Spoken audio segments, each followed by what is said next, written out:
Ты слушаешь Радио Мария.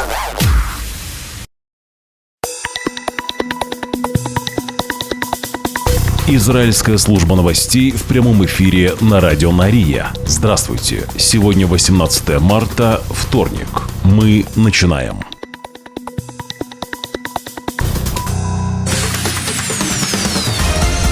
Главные новости Израиля. Слушай на Радио Мария. И начинаем с главной темы выпуска. Поздно вечером 17 марта в Израиле получили сообщение, цитирую, о необычном инциденте в секторе Газа, который указывает на подготовку Хамас к новому нападению на территорию Израиля.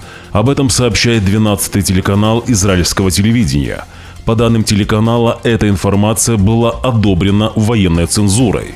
12-й телеканал комментирует, что в последнее время был зафиксирован резкий рост попыток Хамас совершать нападения на кибуцы и поселения на границе с Газой, а также на войска армии обороны Израиля, размещенные на территории Газы. Далее же цитируются слова министра обороны Исраиля Каца, который недавно сказал жителям общин на границе с Газой, цитирую, «Хамас получил сильный удар, но не был побежден». Хамас продолжает усилия по восстановлению. Хамас постоянно готовится к проведению нового нападения на Израиль, аналогичного 7 октября. Конец цитаты.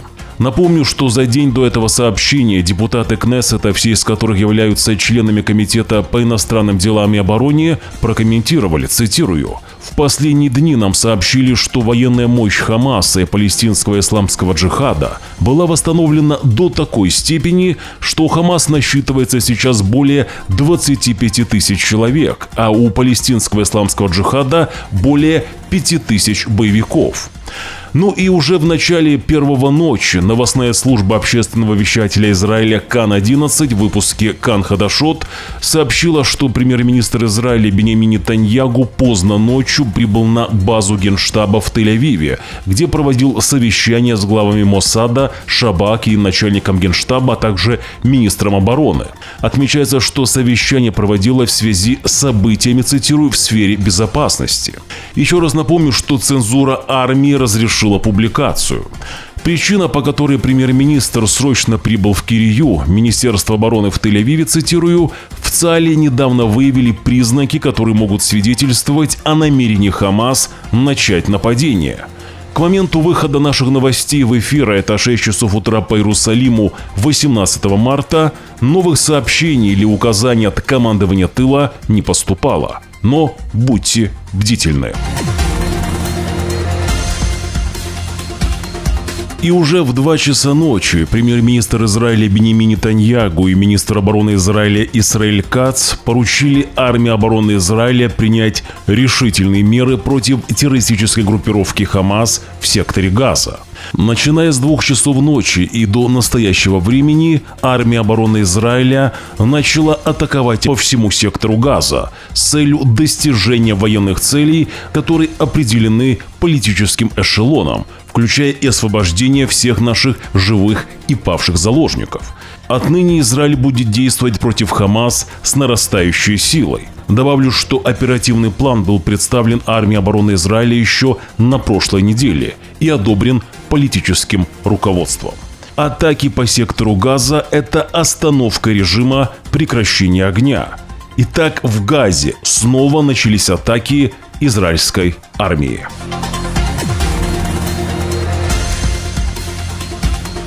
Далее к другим событиям. Армия обороны Израиля заявила, что за последние 24 часа нанесла авиаудары по военным объектам на юге Сирии. По словам наших военных, на этих объектах находились штаб-квартиры и другие объекты, которые использовались для хранения оружия и техники, принадлежавших бывшему сирийскому режиму. Цитирую. «Наличие этих боеприпасов на юге Сирии представляет угрозу для государства Израиль. ЦАЛь не допустит существования военной угрозы на юге Сирии и будет действовать против нее», добавили в ЦАЛе. В это же время армия обороны Израиля подтвердила, что некоторое время назад нанесла серию ударов по Ливану, заявив, что их целью были военные объекты Хизбаллы. Объекты подверглись атакам после того, как, по словам представителей ЦАЛЯ, на них были обнаружены боевики Хизбаллы. Цитирую: «Террористическая деятельность на этих объектах представляет угрозу государству Израиль и является грубым нарушением договоренности между Израилем и Ливаном», комментируют наши военные.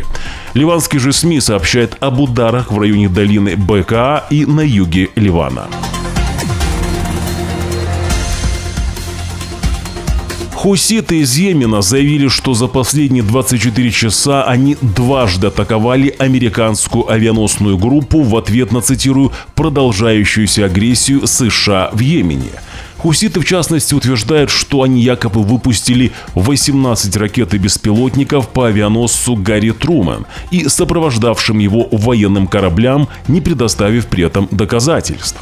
Американские же чиновники ранее прокомментировали Reuters, что американские военные самолеты сбили 11 запущенных дронов хуситов, и ни один из них не приблизился к авианосцу. Хуситы же заявили, что действуют в поддержку палестинцев в войне между Израилем и Хамас, и утверждают, что атакуют только суда, связанные с Израилем, США или Британией. Эти утверждения часто оказывались ложными. Добавлю, что с ноября 2023 года хуситы атаковали десятки торговых судов в Красном море и Аденском заливе, а также запускали ракеты-беспилотники в сторону Израиля. В начале этой недели президент США Дональд Трамп приказал начать военную операцию США против хуситов в Йемене. Тем временем премьер-министр Израиля Биньямин Нетаньяху перенес заседание Кабинета министров по вопросу увольнения главы Шабак Ронена Бара со среды на сегодня, вторник, 18 марта. Причина изменения пока не разглашается, хотя на среду были запланированы массовые демонстрации против решения Нетаньяху уволить Бара. Ну и уже после того, как премьер-министр Биньямин Нетаньяху объявил, что переносит заседание Кабинета министров для голосования по вопросу увольнения главы Шабак Ронена Бара со среды на сегодня, организаторы протестов заявили, что они также изменили свои планы. Вместо запланированных изначально однодневных протестов в Иерусалиме в среду, демонстранты выйдут на марш за пределами Иерусалима уже сегодня в 13:00. Далее же протестующие прибудут к канцелярии премьер-министра в 18:30 и останутся там на ночь и в течение среды. Сегодня же в 19:30 в Тель-Авиве также состоится большая демонстрация. Напомню, что под Министерством обороны в Тель-Авиве сейчас расположен палаточный лагерь за освобождение заложников. Лагерем руководит мать заложника Матана Зангаукера Эйнав Зангаукер. СМИ сообщают, что Эйнав взяли под крыло левой партии, которые пообещали женщине карьеру в Кнессете и чуть ли не пост нового премьер-министра. Как пишут телеграм-каналы, у Эйнав якобы уже появилась квартира в Тель-Авиве и новая машина. Будет ли участвовать Эйнав Зангаукер в новом протесте уже против увольнения главы Шабак Ронена Бара, пока неизвестно.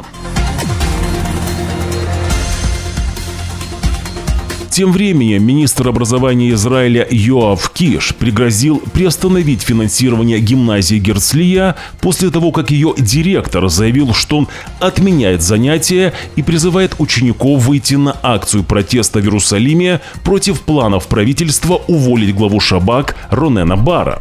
В своем послании учителям Герцлийской еврейской гимназии директор сказал, цитирую: «Наша демократия находится на грани краха. Мы больше не можем молчать. Премьер-министр превращает страну в диктатуру, действуя вопреки закону». Конец цитаты. Министр образования Израиля Йоав Киш говорит, что директор гимназии, цитирую, является преступником. Его решение закрыть занятия и отправить учеников на политический протест является грубым нарушением и прямым нарушением закона об обязательном образовании. «Мы не позволим школам стать ареной политических столкновений», продолжает Киш. Если гимназия остановит занятия, финансирование, которое гимназия Герцлии получает от системы образования, будет немедленно приостановлено. Об этом заявил министр образования Израиля Йоав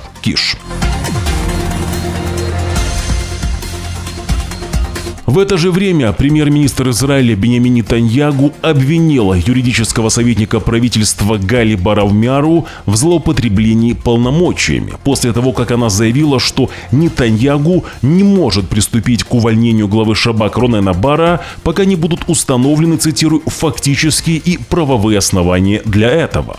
Нетаньягу утверждает, что решение Миары начать расследование в прошлом месяце предполагаемых незаконных связей между его помощником и Катаром было политически мотивированным.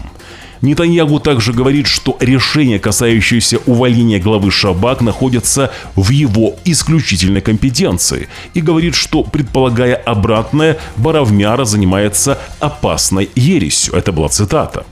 Премьер-министр Израиля добавляет, что предупреждение Барав-Миары о том, что процесс увольнения Бара может быть запятнан незаконностью и конфликтом интересов, является, цитирую, «полным извращением правосудия».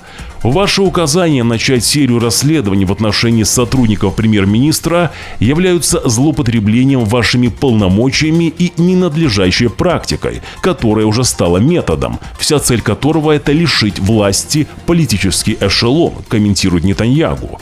Он утверждает, что даже израильская полиция не понимает, почему в отношении высокопоставленных сотрудников его ведомства ведутся расследования, в том числе и по подозрению в связях с Катаром.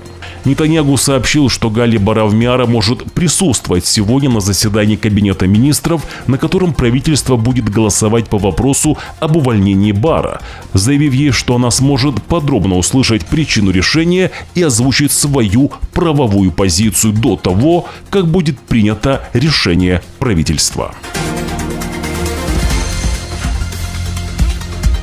Уже через несколько секунд мы продолжим главные новости Израиля. Я же призываю вас подписаться на наш телеграм-канал. Ссылка на наш телеграм-канал будет в первом закрепленном комментарии под этим видео, или же, если вы смотрите нас по телевизору, своим телефоном отсканируйте QR-код на ваших экранах. Вся оперативная информация в нашем телеграм-канале. Подпишитесь уже сейчас. Сбор средств для освобожденного заложника Ярдена Бибоса превысил установленную цель в $1 миллион 370 тысяч долларов США. Теперь же сбор достиг уже $1 600 000 долларов США. Цель этой кампании – собрать деньги на реабилитацию Ярдена Бибоса и увековечить память его жены Шири и маленьких сыновей Кфира и Ариэля. Полиция Израиля обращается к гражданам с просьбой в помощи в розыске 76-летнего Хосе Бен Котеля, который проживал в Петах-Тикве. Мужчина является выходцем из Чили. Он говорит по-французски и по-испански. Последний раз его видели в 5:30 утра 17 марта в Петах-Тикве. Приметы пропавшего: рост 1,57 м, среднего телосложения, волосы седые. В момент пропажи был одет в синий пиджак. Всем, кому что-либо известно о пропаже 76-летнего Хосе Бен Котеля, сообщите в полицию Израиля по телефону 100 или же по номеру 03 939 34 44. Также полиция Израиля просит помощи в розыске 31-летнего Илана Кауфмана из Кирьят-Экрона. В последний раз его видели 7 марта около его дома. С тех пор его местонахождение неизвестно. Приметы пропавшего: рост 1,70 м, худощавый, каштановые волосы, светлые глаза.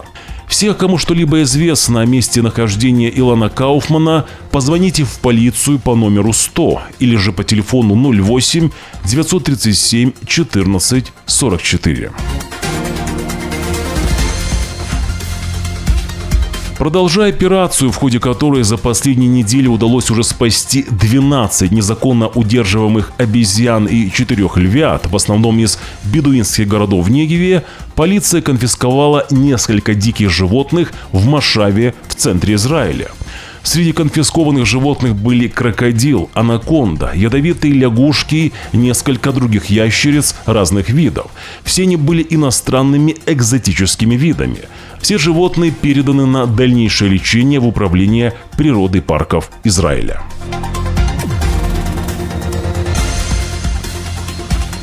Напоминаем, что появился фейковый канал новостей Израиля. Обложки видео фейкового канала очень напоминают обложки видео канала Радио Мария. Обратите внимание, на оригинальном канале Радио Мария на обложке видео указано, что это Радио Мария. Такая же информация есть и на нашем резервном канале. Канал мошенников каждый день публикует фейковые новости. Уже в ближайшее время мы покажем лица мошенников, которые владеют фейковым каналом. Ну а фейковый канал будет заблокирован. Если же вы хотите поддержать Радио Мария, сделать это очень просто. Подпишитесь на наш YouTube-канал, нажмите кнопку «Подписаться».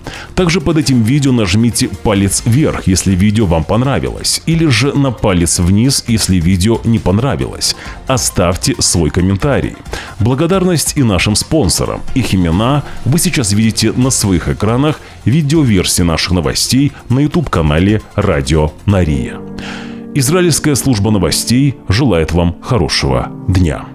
Уже завтра, в среду, 19 марта, в 6 часов утра по Иерусалиму, мы снова в прямом эфире. Вы должны знать правду. До встречи.